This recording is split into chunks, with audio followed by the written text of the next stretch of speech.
이 말씀을 듣는 하나님 나라의 거룩한 백성들 가운데 만왕의 왕이신 하나님께서 부어주시는 은혜와 평강이 충만케 임하시기를 축복합니다. 아멘.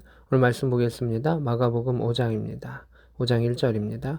예수께서 바다 건너편 거라사인의 지방에 이르러 이렇게 말하고 있습니다. 지금 예수님께서는 배를 타고 그리고 풍랑을 뚫고 이 호수 건너편으로 가셨습니다. 호수 건너편은 이방인들이 거하는 지역이고 오늘날로 말하면 한 요르단 지역이다라고 생각할 수가 있습니다. 예수님께서 건너가셨습니다. 특별한 상황입니다. 그곳은 거라사인의 지방, 이방인들이 거하는 그 지역이었다라고 표현하고 있습니다. 2절에 배에서 나오심에, 배에서 내리신 것이죠. 더러운 귀신 들린 사람이 무덤 사이에 나와 예수를 만나니라. 이렇게 되어 있습니다. 귀신인데 더러운 귀신 들린 사람이었다. 그리고 그가 있는 곳은 무덤 사이였다. 이 악한 존재, 또 귀신은 그 어둡고 침침한 것, 무덤 같은 것, 그런 영적인 음지 같은 곳에 거하게 된다라고 하는 것을 볼 수가 있습니다. 3절에 그 사람은 무덤 사이에 거처하는데 이제는 아무도 그를 쇠사슬로도 맬 수 없게 되었으니 여러 번 고랑과 쇠사슬에 매었어도 끊고 고랑을 깨뜨렸습니다. 이렇게 되어 있습니다. 귀신 들린 자의 특징은 어둡고 그러한 무덤과 같은 곳에 거하기도 하고 또 하나의 특징은 괴력을 발휘한다는 것입니다. 귀신의 힘에 의해 가지고 그러한 큰 힘을 낸다라고 하는 것을 알 수가 있습니다. 5절에 밤낮 무덤 사이에서 산에서나 늘 소리 지르며 돌로 자기 몸을 해치고 있더라. 또 하나의 특징이 무엇입니까? 생명을 해한다는 겁니다. 자기 몸을 귀하게 여기지 못하고 해친다는 것입니다.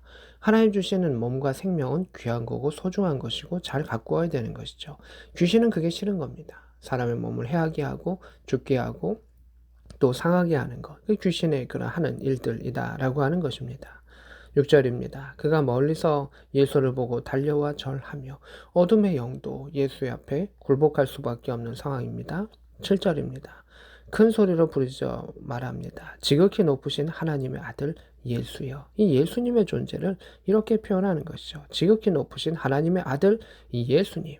그러나 그 귀신의 고백 가운데는 항상 뭐가 빠지죠? 그리스도라고 하는 그 고백이 빠진 것이죠. 그래서 온전한 고백은 이제 하나님의 아들 예수 그리스도라고 하는 것이 제일 이제 온전한 고백이죠. 나와 당신이 무슨 상관이 있나이까? 이렇게 말합니다. 귀신은 당신과 나는 상관없다는 겁니다.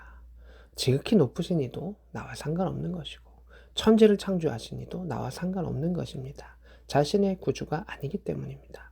그러나 예수님께서 이 사람을 귀신을 내어쫓고 고쳐주셨는데 주님께는 상관이 있었습니다. 왜? 하나님의 자녀이기 때문에. 하나님의 백성이기 때문에. 그가 많은 귀신으로 고통당하기 때문에 불쌍히 여기셔서 주님은 상관이 있다라고 하는 것입니다. 다시 7절로 가서 원하건대 하나님 앞에 맹세하고 나를 괴롭히지 마옵소서 이렇게 이야기합니다. 귀신과 하나님의 영은 이렇게 부딪히고 상반된다라고 하는 것을 알 수가 있습니다.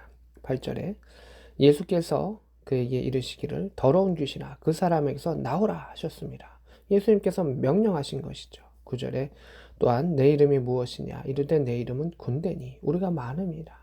하나의 귀신이 들은 게 아니라 여러 귀신이 들려가지고 너무나 고통스럽게 살아갔었던 그를 예수님께서 호수 건너서 광풍을 뚫고 수고스럽지만 찾아와 주셨던 것을 보게 됩니다. 이 거라사인의 땅에 도착했을 때 예수님께서 이 한 사람만을 위해서 오셨는지 아니면 거라사 지역 전체를 위해서 오셨는지는 명확치 않습니다.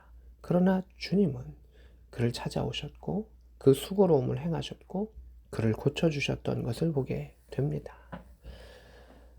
10절입니다. 자기를 그 지방에서 내보내기를 마시기를 간구하더니 이게 귀신이라고 하는 것은 이 영역이 있는 것이죠. 하나님 나라도 이 영역적인 그러한 영토의 개념이 있는데 귀신도 그가 거하기를 원하는 그 이방인의 땅, 우상이 있는 땅, 그 어두운 그 땅에 있기를 원했습니다.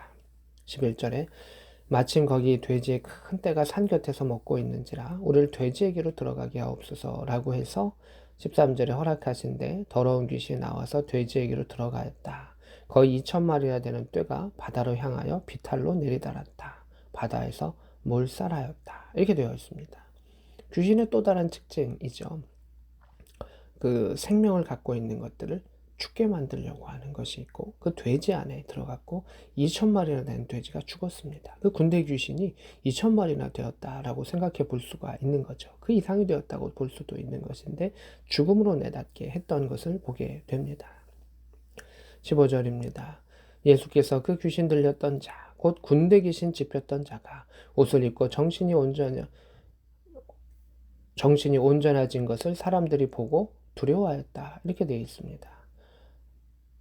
하나님의 일들이 일어났을 때 사람들은 그 놀라운 현상에 대해서 두려워합니다. 근데 그 반응은 좀 다릅니다. 어떤 사람은 하나님께로 돌아오고, 어떤 사람은 뭐 그렇구나 하고 넘어가고 변화가 없고, 어떤 사람은 반대 현상이 일어납니다. 16절에 이에 귀신 들렸던 자가 당한 것과 돼지의 일을 본 자들이 그들에게 알림해 그들이 예수께 그 지방에서 떠나시기를 간구하더라. 하나님의 기적을 체험했습니다. 정말 죽을 위기에 있는 그 귀신 들린 불쌍한 사람이 나았습니다. 근데 거기에 주목하지 못하고 돼지떼들이 몰살하는 것에 대해서 주목하면서 그들은 하나님의 아들 예수 그리스도를 발견하지 못하고 그러한 두려움, 또 물질의 손해, 여러 가지 복잡한 생각 속에서 예수님께서 떠나시기를 간구하였습니다. 결국 예수님께서는 다시 배에 오르셔서 그 지역을 떠나셨던 것을 보게 됩니다. 하나님께서 그 땅을 밟으셨을 때 어둠의 영은 떠나가고, 예수님께서 그 땅을 밟으셨을 때 하나님의 역사는 일어나는 것이죠. 우리는 그때를 잘 캐치해서 받아들여야 됩니다. 주님께서 나를 부르셨을 때, 주님께서 나를 찾아오셨을 때, 주님께서 나를 불쌍히 여겼을 때 그 앞에 엎드려 주님의 그 발을 붙잡고라도 주님께로 나아가는 그 믿음의 역사가 있어야 하는데, 사람들이 두려워하고 외면하고 모른 체하고 나의 그리스도로 영접하지 않는 그런 모습을 보게 됩니다. 18절에 보면 귀신 들렸던 사람이 예수님과 함께 있기를 간구했습니다. 그러나 19절에 허락지 아니하셨고 집으로 돌아가라.